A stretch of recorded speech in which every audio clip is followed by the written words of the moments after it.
Hello everybody and welcome back. My name is Kari and tonight, or today, I mean it's night when I'm filming this anyway, my book club, we're all going in with 3 recommendations for next year's books, and because I'm me, I'm making a video because I have a lot of recommendations, because this is just who I am and what I do. Ooh. And as I look around, I go, oh, and that one would be good, and that one would be good. So, let's get started. First one is The Lovely War by Julie Berry. This is a World War I novel following Hazel, James, Aubrey, and Colette, a classical pianist from London, a British would-be architect turned soldier, a Harlem-born ragtime genius in the U.S. Army, and a Belgian orphan with a gorgeous voice and a devastating past. Their story, as told by Aphrodite, who must spin the tale or face judgment on Mount Olympus, is filled with hope and heartbreak, prejudice and passion, and reveals that though war is a formidable force, it's no match for the transcendent power of love.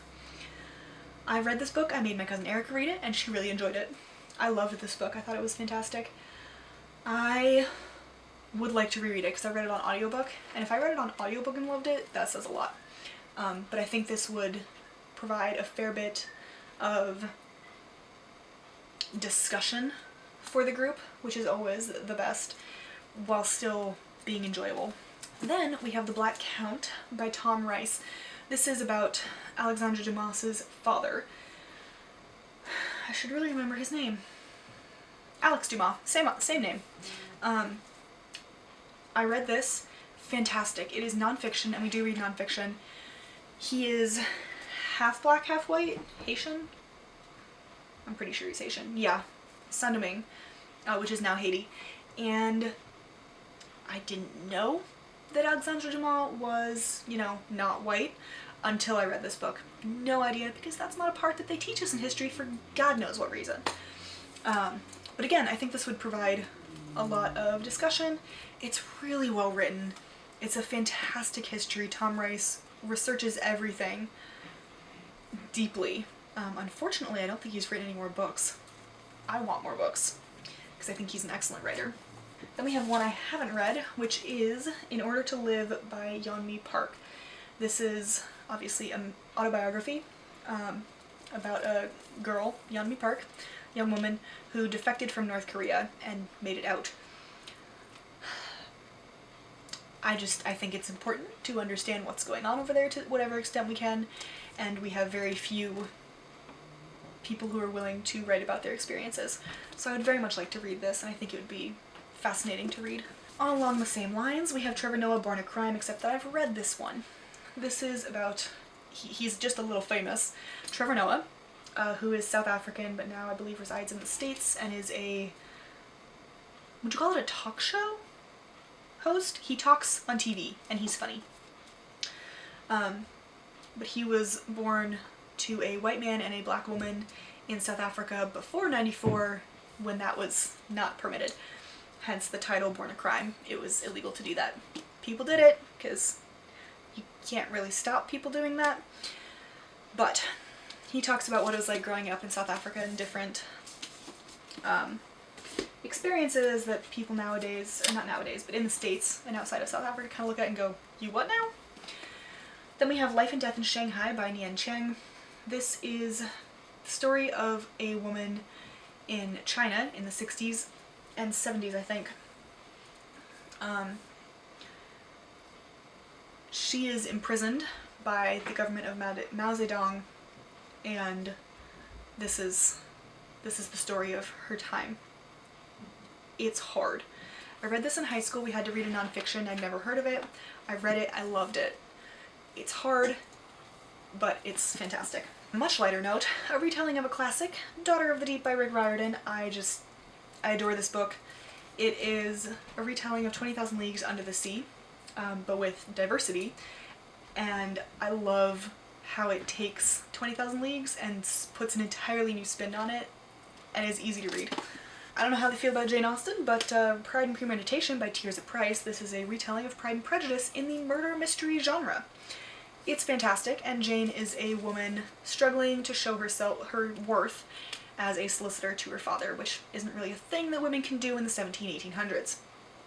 Again, all of these I think would provide a lot of talking points. Oh my god, The Good Earth by Pearlesce book. I read this in high school, loved it, still love it to this day. It needs a reread, but this has so many good themes and motifs in it that I think would provide a fantastic backdrop for a book club discussion. It's about a farmer. Then we have The Fairy Godmother by Mercedes Lackey. This is the first in her 500 Kingdoms series, and it's these really unique retellings of fairy tales. She kind of combines fairy tales and just sneaks in little moments. Basically, I have to recommend Mercedes Lackey because I just adore her in everything. Also Uprooted by Naomi Novik. You will notice these are the only fantasies in this pile because there is at least one person who doesn't really do fantasy. But I think this was a really interesting book, and I think it's sort of low fantasy enough that they might enjoy it. Also, Seven Husbands, of Evelyn Hugo by Taylor Jenkins Reid, because this one is just, I mean, it blew a booktube for a reason.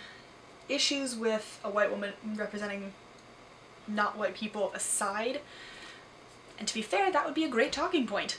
But I do think it's a otherwise well-written story, just with some caveats there. Oh my god, one of my favorite books ever is Beneath a Marble Sky by John Shores. This is a novel about the Taj Mahal, and more specifically Jahanara, the daughter, well, one of the daughters, the most well-known daughter, of the woman who was buried there, Mumtaz Mahal. I loved this book when I read it. I adore this book now, and I think it is gorgeously written. We also have Liberty by Kimberly Iverson. I loved this book when I read it. It is set in ancient Rome. You follow a female slave who turns into a gladiator. Which I think is a very different perspective. We most often see men as gladiators, not the women. And so I loved that. We have Today We Go Home by Kelly Estes, which follows two women soldiers, one in the 1860s here in the States, so the Civil War, and one in modern times coming home from Afghanistan, and they both deal with PTSD and all of that and kind of connect via, well, over time rather, not via. But I love this one. It made me very emotional. Hudson Bay Bound by Natalie Warren. This is a memoir of Natalie Warren and her friend Anne Reho, who went on an 85-day, 2,000-mile canoe trip up the, up some rivers from Minneapolis to Hudson Bay. The first two women to do it in 2011.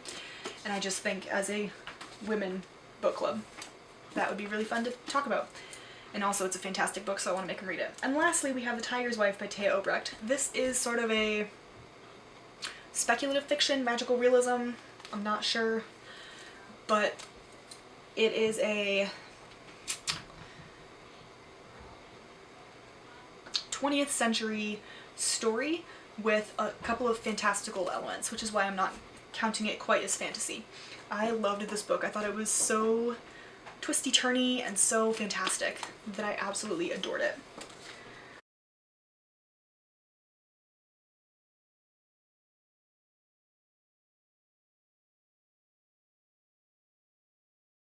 Those are all of the books that I would like to recommend to my book club. I might just send them the link to this video and say I'm sorry. So, sorry! But also you should read all of these books. To anybody, all of you should read these books. They're fantastic, or I wouldn't recommend them. Yeah, that's where I'm at, because I can't do just 3. I think I am physically incapable of doing that. Anyway, I hope you enjoyed this video. If you want to read any of these, have read any of them, have comments, considerations, questions, what have you, put them down in the comments below, and I will see you in my next video. Bye!